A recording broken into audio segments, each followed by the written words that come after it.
నేను తింటుంది ఏంటంటే మీ పిల్లలు తింటుంటే ఆ ముక్కలు పడుతుంటే ఆ ముక్కలు తింటున్నాను, అంతేగాని కక్కేసి మళ్ళీ ఆ పాపానికి నేనేం చేయలేదు.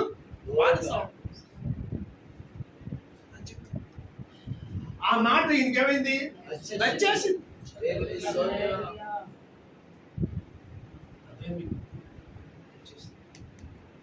మనం బైబిల్లోకి వెళ్తే ధనవంతుడు ఉన్నాడు, దరిద్రుడు ఉన్నాడు. ధనవంతుడు ఏం చేస్తాడంటే తింటున్నాడు, కింద పడిపోయి ఏం చేస్తాడు, ఈ ఎరుపు తింటాడు లాదం. దరిద్రుడు తింటుంటే ఇద్దరు బుద్ధి పొందారు. ఎవరు పరలోకానికి వెళ్ళారు? కింద పడిపోయిన ముక్కలు తిన్నాడు, కానీ వీడు తినేసి ఇంకా దొరకదని చెప్పేసి తినేసి మళ్ళీ కప్పుకుని అదేం చేయదు, తెల్ల. అలాగే పాపము మానేసి, అది వ్యభిచారం కానీ, తాగుడు కానీ, ఇంకోటి కానీ, మోసం కానీ, పేకాట కానీ, ఇంకోటి కానీ మానేసి మళ్ళీ తాగితే నువ్వు కక్కిందే నువ్వేం చేస్తాడు, కక్కిందే నువ్వు తిన్నట్టు.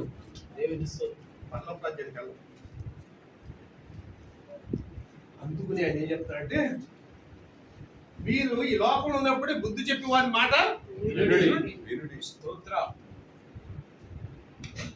ఇప్పుడు నిరాకరించారనుకో, అక్కడికి వచ్చిన తర్వాత చెప్పండి,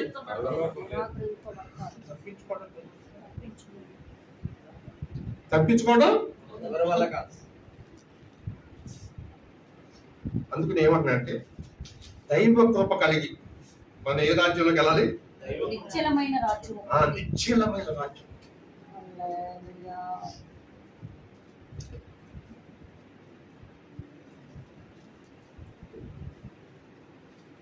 నిశ్చలమైన రాజ్యం చదువు.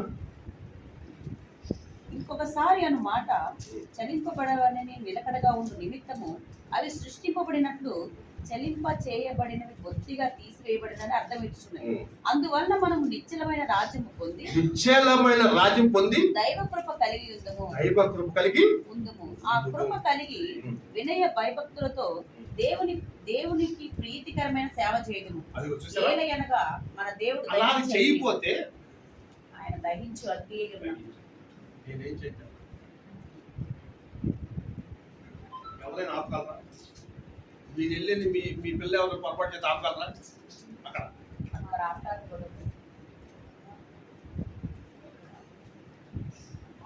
చెప్పిన మాటకి అంటే నేను పాపాన్ని విడిచిపెట్టేశానయ్యా అంటున్నాను.